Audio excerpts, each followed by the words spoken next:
a gente recebeu recentemente lá no podcast o Álvaro Moderhai, né?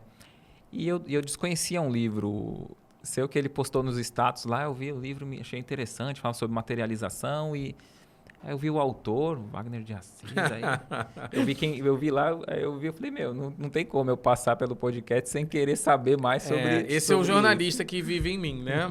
E é uma outra área de pesquisa que eu me debruço, que é a materialização.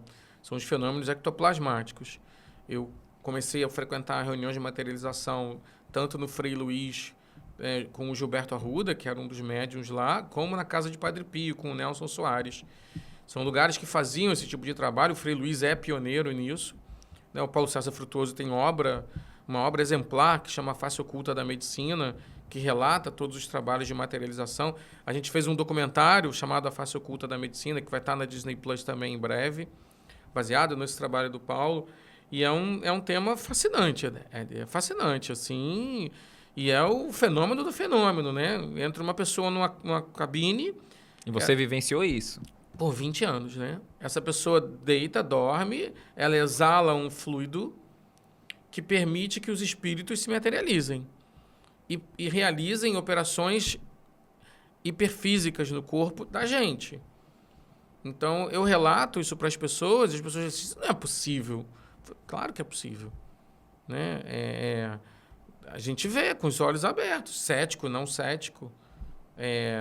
E isso várias vezes as pessoas saíram das reuniões de materialização e dizem assim, difícil vai ser orientar minha vida de aqui em diante. Por que não fazem mais reunião de materialização? Porque ectoplasma e a ciência da ectoplasmia é algo que precisa ser moralmente controlado, porque é muito poderoso. Né? E começa a ser feito por pessoas que não têm... E é feito em vários países, porque existem médiuns de ectoplasmia, médiuns de efeitos físicos em vários países.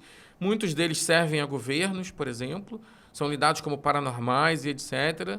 E são pessoas capazes de produzir. O Chico produzia fenômenos físicos à beça. Né? E tem relatos do Chico, por exemplo, tendo encontro com pessoas do governo no final da década de 70. Que eles vieram investigar essa questão. O que o Chico foi falar com as pessoas do governo, né, no final da década de 70? E logo depois veio a abertura política.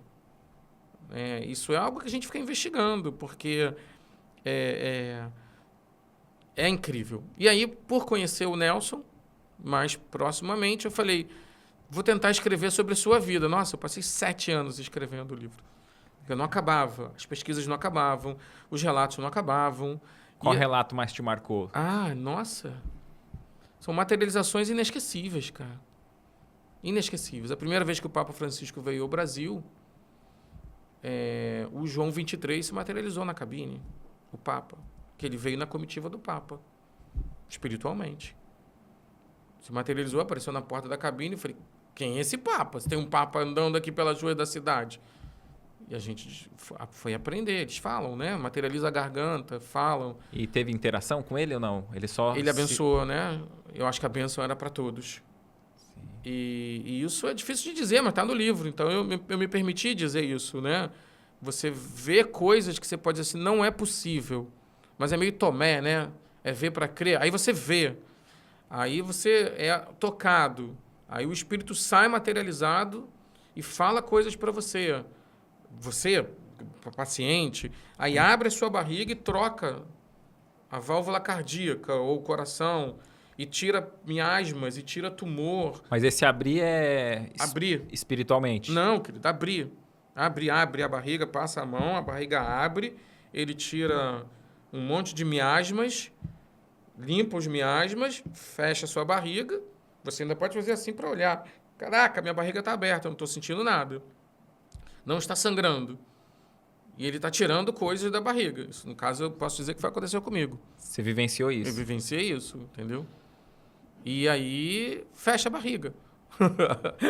Sabe, a gente, durante a filmagem do Nosso Lar, o Gilberto teve a possibilidade de ir ao set do filme. O Nelson também foi, mas eu me lembro do dia que o Gilberto foi e falou, vão te dar um presente. Eu falei, vão me dar um presente? Ele vem aqui. Aí ele abriu minha mão, segurou a mão dele e caiu uma pedra desse tamanho dentro da minha mão, em cima da minha mão.